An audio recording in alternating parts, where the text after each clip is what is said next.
Well, we've had tomato soup thrown over Van Gogh's sunflowers painting at the National Gallery. We've had major sporting events, including Wimbledon, the second Ashes Test, and indeed the World Snooker Championships turned orange at Sheffield.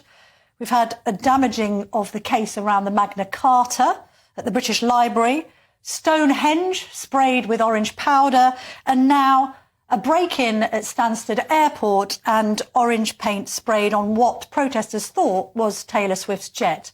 It wasn't actually her jet at all, it was somebody else's. Let's discuss this with Just Stop Oil's Adrian Johnson. Adrian, can I begin by asking what on earth you're playing at? Camilla, thank you so much for having me on your program. Camilla, let us just remind ourselves, please, what's going on, okay? We have 1 in 7 people in the United States under a heat dome right now. We've literally had 12 months of unbroken heating that smashed through the safety guardrail of 1.5 degrees of heating. We've got thousands of pilgrims making the Hajj pilgrim and dying from heat. We've got people going for walks in Greece and not coming back. These are not ordinary times. Why does that justify criminal damage?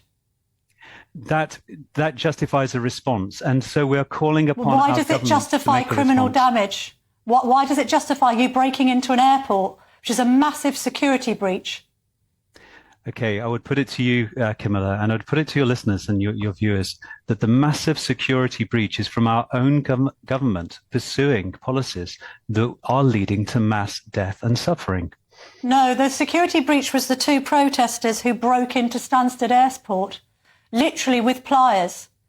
So I don't understand why you think that this protest justifies criminal behaviour.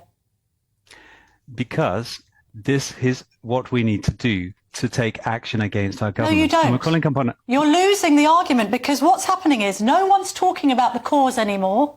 People are just talking about how annoying Just Stop Oil are and how you've crossed the Rubicon from peaceful and acceptable protest to criminal damage. So no one's talking about the climate.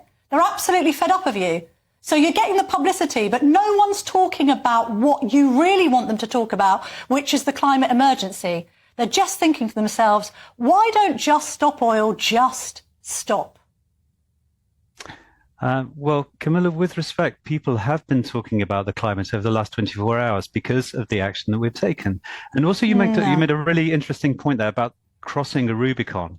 And I put it to you that the line that we are not going to cross, and we will never cross this, is that line of taking violent action. We believe and we fully support non-violent action. Now, that does include criminal action, but that falls under the banner of civil disobedience. And civil disobedience is actually recognized by international law as being an important and necessary part of a healthy and functioning democracy. That's why we take this form of action. Okay, but what has Stonehenge, for instance, and the people that work there done to deserve this? I mean, one imagines that the type of people that gather at Stonehenge for the summer solstice are the types of people who probably are quite proud of the amount of recycling they do. So what on earth are you doing attacking Stonehenge? Rishi Sunak said it was absolutely disgraceful. Keir Starmer agreed. The vast majority of people in this country look at that action and think it's utterly pathetic and self-defeating. But Camilla, you know, when we look at Stonehenge, we see a beautiful monument, and it's a celebration of 5,000 years of human achievement and 5,000 years of civilization that has flourished because we have had, up until this point, a stable climate. And we've been able to predict and rely on it to give us the food that we need to eat. And Camilla, that 5,000 years is about to be obliterated unless we take action.